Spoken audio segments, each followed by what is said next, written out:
За сайн байна уу нараа амчиг? Таны энэ өдрийн мэндийг хүргэе. Сайн байна уу? Энэ өдрийн мэндийг хүргэе.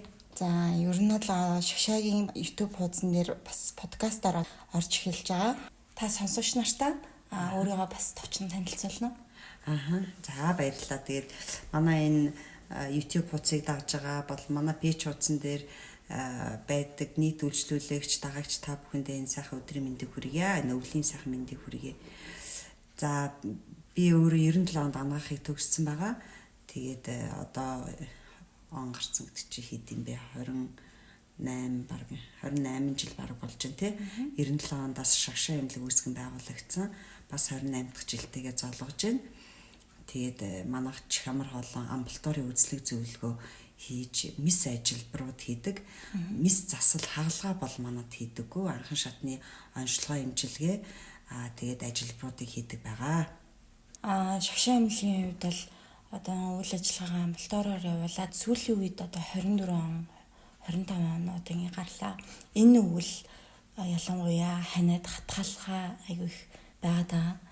Үйлчлүүлэгч маань хэдээс хэд орчим насны хүүхдүүд бас хүмүүс хөвчлэн бас ирж гин. Тэрний талаар бас тодорхой мэдээлэл өгнө үү? Тий, ер нь ингээд хүйтэн цэрүүний удирдал эхлээд ялангуяа 10 сарын сүүл 11 сараас ханиад томны дэгдэлт маягаар одоо өргөслүүд явагдчихэдэг. Тэгээ ханиадны дэгдэлт энэ удаа бол их бас цар хүрээтэй бас их олон хүндрэл учруулсан ийм дэгдэлт болж байна. Одоо ч бас байна. Тэгээ хүүхдүүд ялангуяа хүүхдүүд их өртдөг. Нөгөө дархлаа тэгээд Чамар хоолон байрал өвтэй холбоотой онцлог тий хүүхдийн онцлогтой холбоотойгоор ингээ хүүхдүүд их өртчихэдэг.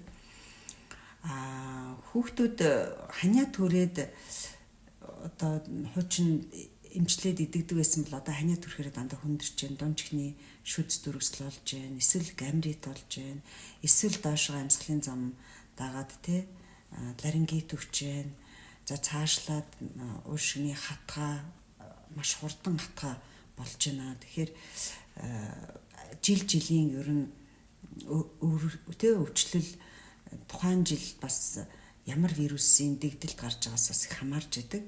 Тэгээ энэ жил ч гэсэн одоо сая сүүлийн мэдээгээр харахад тий хятадд нэг бас ондоо төрлийн вирусын дэгдэлт гарсан. Гэхдээ энэ бол зөвхөн томоогийн вирус учраас айх сандрах зүйл байхгүй. Тэгээл нөгөө барьдаг дийлмэл бид нар баримтлах хэрэгтэй байгаад байна. Одоо Улаанбаатар хотын утааны бохирдол маш өндөр гэж гараад байгаа шүү дээ. Жишээ нь өнөөдөр бол таны сая бас харснаар Лос Анжелес төмөр гараад тий маш их төмөр гарсан. Тэгэхээр тэр төмөрийн утааг манайх бол давцсан хэмжээний байна гэдэг бол Лос Анжелест одоо жишээ нь тэр утааны бохирдол бол төрхөн зургийг бол манайд бол өвөл болгон тохиолдод.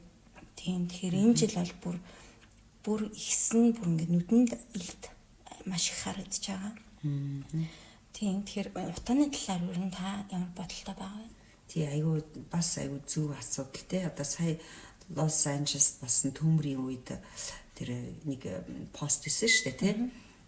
Төмрийн утааны хэмжээс нь 350 төрсэн гэд гарсан байхад манай Монголд бол зөвөр өдрийн байдаг тий. Зөвөр энгийн тэр агарын бохирдол энэ утаа бол 389-ийг заасан байгаа байхгүй. Тэгэхээр төмөртэй байгаа тэр орон нутаг манай энгийн байдаг бидний амьсгалж байгаа утаа тий энэ хоёрын ялгаа ямар их хасар их байна. Тэг бид нар өдөр болгон энэ 350-аас дээш тий энэ хэмжээний утаа үнэрлэн гэдэг маань амьсгалын замын эрхтнүүд хамгийн түрүүнд өртчихэдэг. Яагаад тэгэхээр бид нар агаарыг дандаа хамраараа тий эсвэл амаараа ингэж оруулж уушиг руугаа дамжуулж орж идэг. Энэ анхны энэ зам хамгийн хүртдэг. Тэгээд энэ өөрөө эрүүл тий өвчин үүсгэх өөрөө нөхцөл бүрдчихдэг. Ер нь бол халдвар авахаасаа илүү зүгээр байгаа оршин байгаа тий газар тэр амьсгалж байгаа агаараасаа өөрөө дахин халдвар аваад дахин өвдөд идэг бол одоо хамгийн харамсалтай. Тэгээ одоо бидний би өглөө утсаа ер нь утасныхаа агаарын бохирдлын түвшинг үздэг л дээ. Орой болохоор маш өндөр болчдөг. Ер нь тэг өглөө гайгүй салхитай, гайгүй айтаахан дөө гэж харагдсан өнөөдөр өглөөний агаар ихэд л 167 буюу бүр улаан зураас л орцсон, эрүүл бус те гэсэн юм анхааралд орцсон. Тэгээд зарим үед орой морой ингээд нутаатай үед харахад 500, 600 хүрдэг. Үнэхээр амар. Тэгэхээр одоо бид нар манайх бол харьцангуй бас тий яг гэр хороолдонд амьдэрдгүй шүү дээ. Манай одоо өөрийн гэр тэгэхэд л тийм амар өндөр цаана гэдэг чинь яаж энэ тий бага насны ялангуяа хүүхдүүд тий яраа хүүхдүүд амьсгалын зам бүрэн одоо хамгаалтын тогтолцоонд бүрэн тогтоогүй байдаг. Дээр нь маш эмзэг байдаг. Тий нимгэн байдаг. Нөгөө хамрын нөгөө шүүх, цэвэрлэх, бүлээсгэх тий энэ нөгөө хамгаалтын процессыг бүрэн хөгжөөгүй байдаг. Тэгээд маш хурдан ханиа том авах юм одоо хандлага нөхцөл нь бүрдээд байна. Тэгэхээр нэраа хүүхдүүдтэй эсвэл цэцэрлэгийн ханааллын хүүхд нь ханиад шуухнаа хүрсэн байдаг тийм. Хэрвээ яг ингээд хүүхд нь ханиад хүрсэн тохиолдолд бас ямар арга хэмжээ гэрээр авах уу? Ямар үед нь эмнэлэгт хандах ёстой бол? Тэгэхээр цэцэрлэгийн хүүхдүүд ялангуяа нэг нэгнээс аюу халдвар авна. Угаасаа нөө цэцэрлэгийн дархлаа тогттлоо баг өвдөн гэж зарим юу ярьдаг штэ. Гэхдээ бол одоо халдвар авахгүй байхгүй бол ер нь 7 хоноо л өвдөөл ороод ирдэг. Цэцэрлэгтээ гайгүй болоод эмчлээд явдаг. Гайгүй 7-10 хоноо л дахиад хүрээд ирдэг. Тэгэхээр ер нь хамгийн номер нэг юм бол яах вэ гэхээр нэгдүгürt хүүхдээ эрүүл үед нь цэцэрлэгт явуулвал хэцүү. Нэгдүгürt өөрөө те өөрийнх нь нөгөө өвчин ч гэсэн хүндрэл багтаа идэх нь хоёрдугаар хүнд халдвар тараахгүй байдаг. Тэгэхээр халдвартай үед нь болов бити явуулаарай гэдэг юм зөвлөгөө өгмөр байна.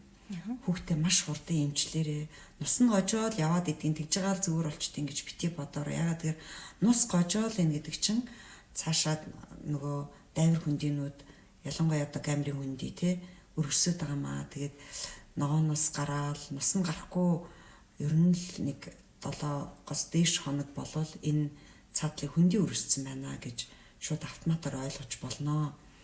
Гэрийн нөхцөлд мэдээж хүүхд ханиад төрлөө гэвэл ханиад ч өөр вирусээр үүсгдэг.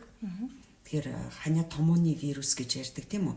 Вирус бол шууд те өвдөнгууд нь антибиотик уухасаа илүү өвдөнгууд нь вирус ямар нөхцөлд тэсвэр муутай байдгүй гэхээр хөлөрсөн биеийн температур жоохон өндөр байгаа үед вирус тэсвэргүй байдаг. Жишээлбэл одоо ханиадны үед ханиад түрэнгуут нь бид нар халуун аарцуу, халуун цэцэргэн уу, тий халуун айнсуу гэдэг байгаа чинь тэр яг үндэ халуун юм уухаар вирусын одоо вирус үхээд идэх байх нь шүү дээ. Тэгэхээр хүүхд мэдээж халуун юм ууж чаддгүй учраас сайхан одоо юу гэдэг горчизнэгтэй харшил өгдөггүй бол сайхан горчизнэг нь цуулгах тий халуун сайхан усан ингэж яаж байгаа маш хурдан салхи авахгүй гаргах ингээд нэг эсвэл ингээд тий биеийн харьцангуй гайг бол гэртээ ингээд өсөр декрэл хөдөлдөөл хам хөлс нь гоожчгаар хүүхд ингээд бас эрүүлчихдэг штэ. Нэг ийм байдлаар хүүхдийг номер 1 жаахан хөлөргөх ийм зүйл хийх хэрэгтэй. Тэгэл болов халуун бүлийн аягүй сайн уулгаал ойрхон халуун бүлийн зүйл болгоод за ялангуяа нэг ковид үед бид нар тэгдэг байсан шүү дээ. Нэг 20 минут тутам 10-20 минутын тутам ингээд нэг ганц хоёр балга халуун бүлийн уугаад ээ. Яагаад тэр тэгж байгаа юм гэхэлэр одоо хүн ингээд байнга яриад хүмүүстэй яриад амьсгалах тоод нь л одоо энэ агаарт байгаа нэм бактери ганцхан томуугийнх биш те маш олон нэм бактериуд байдаг. Эдгээр нь амьсгалын замаар ороод өвчин үүсгэх гэдэг учраас 10-20 минут тутам халуун бүлийн юм уухаар тэр халуун юм чин амны хүндэд байгаа тэр нэм бактерийг ходоод руу оруулцдаг. Ходоодонд орохоор ходоодны хүчилд тэр нэм бактери устчихдаг байхгүй юу? Хүчдэг байхгүй. Тэгэхээр бид нар наацхан ингээд хамгаалах арга чинь хүүхдэд нэг 5-10 минут болоод зам нөхөө одоо юу гэдгийг тийм шингээ муугаадаа гэж тийм үү. Ингээд өгөөд байвал ядаж ингээд бас нөгөө амны хүндэд байгаа энэ халдвар тэг цаашаа ингээд ходоодонд орох байдлаар устгах юм боломж бас байна. Одоо хүн хатгалгаал боллоо гэхэд эмнэлэгтээд нөгөө 7 хоногт нэг эмчилгээ хичээл гаргацдаг ээж аав нар болохоор ингээд бүрэн идэвхжлээ гэж бодонготой гарчдаг. Яг тэр хатгалгааных нь одоо зүгээр шинж тэмдгэн л дарагдсан. Яг ингээд цаашаа уушиг нь бол яг ингээд бас юм байгаад идэм билээ. 45 хоног илүү баг ингээд бажиж хатгалгаа бүрэн идэвхждэг гэсэн бас нэг сайн нэг хүүхдийн эмчээс нэг сонссон. Тийм тэгэхээр хүүхдүүдийг 35 хоног цэцэрлэгт нь явуулахгүй байх хэрэгтэй юм болов уу? Яах хэрэгтэй юм бол энэ бас аюу юм бас бодмоор асуудал. Тэгээд нөгөө хүүхэд ханиадтай байж байгаа амьсгалын дээд зам өрөсөж жагаад ялангуяа хүүхдэд айгүй хурдан амьсгалын доод зам өрөсчдөг байхгүй юу? Хатгалгаа болчдөг. Тэгээд нөгөө аав ээж нар нөгөө мэдгүй ингээд хүүхд унжигаал ингээд сулбагаал ханиадандаа ингээд янда гэд бодоод идэг боловч яг нарийн дээр бол халуун жахан буухгүй л байгаад байвал хатгаал гэж ойлгоно. Тэгээд шууд хүүхдийн эмчэд үзүүлэх маш хурдан үзүүлэх хэрэгтэй. Ер нь бол ханиа томоо хөрөнгөут нь л хурдан арга хэмжээ авахгүй бол хүүхд аюу хурдан ингэж хүндэрдэг. Хурдан хүндэрнэ, хурдан идэгнэ. Бас нөгөө том хүн шиг ингээд идэх байхгүй аюу хурдтай ингээд. Тэгэхээр бид нар нөгөө цаг хугацаатай аюу уралдаж яг ямар өөрчлөлт болоод байна гэдэг дээр нь маш хурдан арга хэмжээ авах хэрэгтэй. Нэгдүгээр. Хоёрдугаарт нэгэнд хатгаа болоод эмнэлэг твтэд эмнэлэгт мэдээж тэгэл 45 хоног бүр зүгээр болтон байлна гэж байхгүй шүү дээ тэр чинь. 7 хоног хэвтлээ тэгэл эмнэлгээс гарна. Эмнэлгээс гарсны дараа физик эмчилгээ гэж үг байдаг байхгүй юу? Одоо дээр үед бол физик эмчилгээ хийдэг байсан. Ялангуяа уушгины хатгааны үед те одоо утлахууд ер нь утлахуудаа сайн хийж авах хэрэгтэй. Шарлага хийж авах хэрэгтэй. Цээжийн шарга те өөрөөр өрөвсөл даран шимэгдэлт аюу сайн явуулахын тулд за тэгэл жаахан чирэгжүүлэх те агаар салхин гаргах тэгэл нөө уушгинд нь төрөл бүрийн жаахан халуун оргиулах янз бүрийн нөгөө ардын уламжлал юм юмуд байдаг шүү дээ түрхэх, тослогоо хийх тэгэл нөгөө зүгийн балтаа, татлага матлага гэл ингээл яриад байдаг шүү дээ. Тэр чи өөрөө айгүй чухал ахгүй. Тэгэхээр тэрийг би цаашаа өргөжлүүлээд татгаа аваад 7 онцсон бол би цаашаа өргөжлүүлээд ингээд нөхөн сэргээх юм хийх ёстой юм байна гэдгийг нэгдүгürt аав ээж нар айгүй сайн мэдэх хэрэгтэй. Тэгээд эмчээсээ уушгины эмчээс ялангуяа хүүхдийн эмчээс айгүй сайн зөвлөгөө авч гарч явах хэрэгтэй. Тэгээд хүүхдээ бити цэцэрлэгдэг нэг хэсэг. Гэрээрээ өөртөө боломжоор харахыг хичээ. Тэгээд уушгины айгүй сайн тэ хурд сайн зөв төгс эмчлүүл. Тэгэхгүй бол ингээд нөгөө хурц үеинд орчаад тэгээд бүрэн намжлын үедээ ороогүй байтал дахиад халдраа авдаг. Тэгэл дахиад өвддөг. Ингээд нөгөө уушиг архаг ийм согохтой үлдэх ийм нөхцөл нь бүрдчих. Тэгээд жоохон ханиа дөрөнгөт уушиг руугаа. Жоохон ханиа дөрөнгөт уушиг гэмтээд идэх байхгүй. Тийм болохоор альва өвчнийг төгс эмчлэх гэдэг бол аюул чухал. Тэгээд би энэ дээр бас нэг юм хэлмээр байгаа байхгүй. Тий намайг анх ингээл нөгөө эмчийн гараа эхлээл энэ тий хүмүүс зөвлөгөө өгдөг байхад ер нь бол 7 хоног 10 хоногийн эмчилгээ гэж ярьдаг байснаас ш одоогийн одоо нөгөө цаг үеийн ингээд нөгөө амар хурдан ингэж өөрчлөгдөд аюу хурдан ингээд юунд орчод байгаа юм уу эргэлтэнд орчод байгаа юм уу бичлэгийг хүртэл те аюу шот үздэг болсон юм байна видео хүртэл те нэг 20-30 минут сонсч чадахгүй 2 минут үздэг болсон гэдэгтэй яг адилхан эмчилгээ нь хүртэл 3 хоногийн эмчилгээ 5 хоногийн эмчилгээ л гэж ярьдаг болох гэдэг байгаа байхгүй тэр чинь өөрөө уучлаарай штэ ийм ахад хизэж 3 хоног 5 хоног тэгж идгээд нөхөн сэргээх тийм боломж байдаг байхгүй. Тэгэл яг цаг үетэйгээ тохироод манайх ч гэсэн одоо уг нь 7 хоногийн эмчилгээнд тий шаардлагатай өвчтнүүдийг эмчилгээнд явуулахдаа 7 хоног гэж ярьдаг байсан чи одоо ингээд 5 хоног болгоо 2 хоногийг ингээд хасцсан байх жишээ нь тий өөртөө хүмүүс 7 хоног юм уу гэл ингэдэг тий яг нарийнда ийм нөхцөл байдал болцоод байна одоо энэ одоо хөгжил гэж хэлэх юм уу энийг дороотл гэж хэлэх юм уу ингээд бид нар архаг хууч өвчнийг бий болгоод ингээд дахин өвдөх хүн төрлөختөн хөгжөөд байгаа юм шиг мөртлөө физиологийнхаа хувьд бие махбодын чадамжийн хувьд бол яг үүндээ бас их удаан тий нөгөө эрүүл байдлаа удаан зөв эрүүл байх нөхцөл нь өөрөө алдагдаад байгаа юм гэж харагдаад байдгийг. Шагшаамлын өдрийн эмчилгээг одоо хийлгэхэд хатгаа болоогүй ч гэсэндээ одоо жиг хамар хоолой нь өвцөн хоолой нь ялангуяа ингээд сөөсөн хүндэрсэн, доороосоо даарсан. Тэгж нөгөө ханаа дээр бас ирж байгаа маш олон хүмүүс байгаа. Тэгэхээр хэдийс хэдэн орчим хүмүүс ер нь хоолойны өвчлөлөөр бас ирж байна. Өдрийн одоо нөгөө үзлэг хийхэд.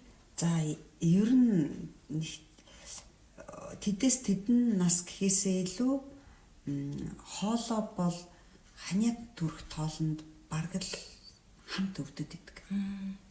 Тий энэ нөгөө амьсгалын зам чинь нэг байхгүй юу? Хамрын өндий чи хоолойтойгоо холбоотой. Тэгээд хамар хоолойны зааг дээр чихний одоо чихтэй холбосон суугийн нүхэн нэгдчихэдэг байхгүй юу? Тийм болохоор энэ гурав ингээд гуруулаа холбоотой байдаг. Нэгдүгээр.